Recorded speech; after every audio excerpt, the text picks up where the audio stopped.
Good evening. My name is Katie, and thank you for joining me for tonight's presentation on what is a speech pathologist, a guide for special education teachers. Working in a special school is an incredibly rewarding experience, and in Queensland, you will have the opportunity to teach a variety of students with complex communication and/or swallowing needs. Speech pathologists play an important role in special schools, and today's presentation will explore how they can support you and your students. I will outline key frameworks that guide speech pathology practice in Australia and how the Australian professional standards for teachers align to create inclusive and supportive learning environments. But first, let's explore the role of a speech pathologist.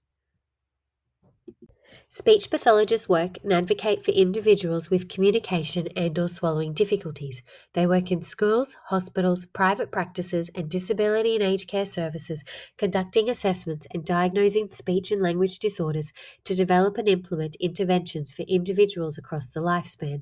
They also advocate for individuals, families, and communities and promote optimal communication and swallowing for all.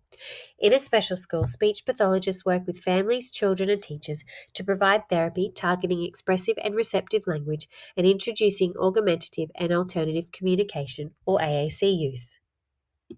Now let's turn our attention to the frameworks that guide speech pathology practice in Australia and how they can be applied in special schools. The Professional Standards for Speech Pathologists outlines the knowledge, skills, and attributes a speech pathologist must demonstrate and apply. Like the Australian Professional Standards for Teachers, the standards consist of three domains and ensure speech pathologists don't work in isolation, instead collaborate with individuals, their supports, and communities to provide ethical and evidence-based practice. Both frameworks outline the necessity to undertake reflective practices and participate in professional development to develop skills and knowledge. A difference exists in the third domain, with speech pathologists assessing a client's communication and swallowing needs and planning interventions or services in response.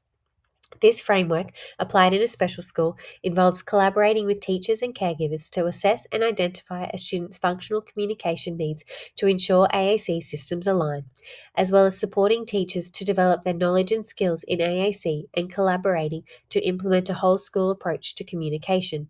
Ongoing interdisciplinary reflective practices is essential, and team meetings and professional development ensure collaboration with teachers to reflect and analyze communication strategies, AAC use, and speech and language development.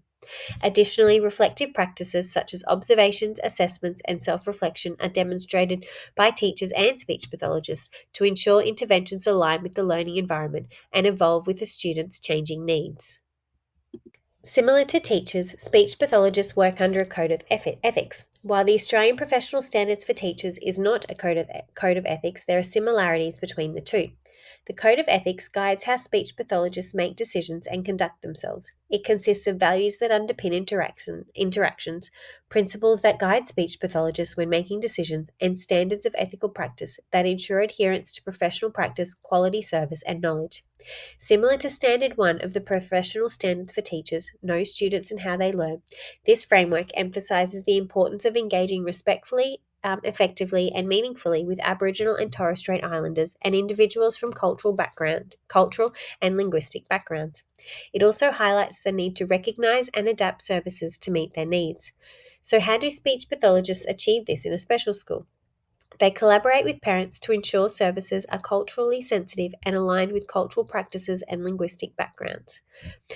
From here, they design and implement interventions that are responsive to students' backgrounds, for example, the use of traditional language words, cultural practices, or toys to facilitate therapies.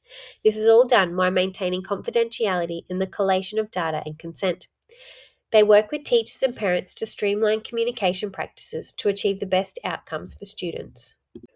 While the Code of Ethics ensures speech pathologists engage in responsive, ethical, person-centered practice, the International Classification of Functioning Disability and Health, or the ICF, ensure a biopsychosocial approach is used to assess and address a client's needs. The ICF is a framework healthcare professionals use and ensures that speech pathologists investigate and understand a client's biological, psychosocial, and social factors and understand how they are interconnected and may affect a client. The ICF and Professional Standards for Teachers play both distinct but complementary roles in special schools, emphasising knowing and understanding students to enhance inclusive practices, with the ICF adapting interventions to consider social and emotional and environmental factors, and teachers adapting teaching strategies. In special schools, this means speech pathologists assess and identify bodily functions impacting students, evaluate communication and swallowing difficulties, and how it impacts students' participation in school activities, including peer interactions and access to the curriculum. They design and implement interventions that address these barriers, and they consider environmental factors and ensure AAC methods match their families' preferences and the school environment. Overall, the application of these four frameworks ensure, when at school, students receive health-focused interventions that address communication and swallowing needs from speech pathologists, while simultaneously receiving relevant curriculum delivered through high-quality pedagogy from teachers, with all frameworks ensuring quality evidence-based practices are used. Lastly, when teachers and speech pathologists apply their frameworks, they seamlessly work together to prioritise student development and improve students' well-being and learning. Thank you for your time today. I hope you have a better understanding of how speech pathologists can support you at school.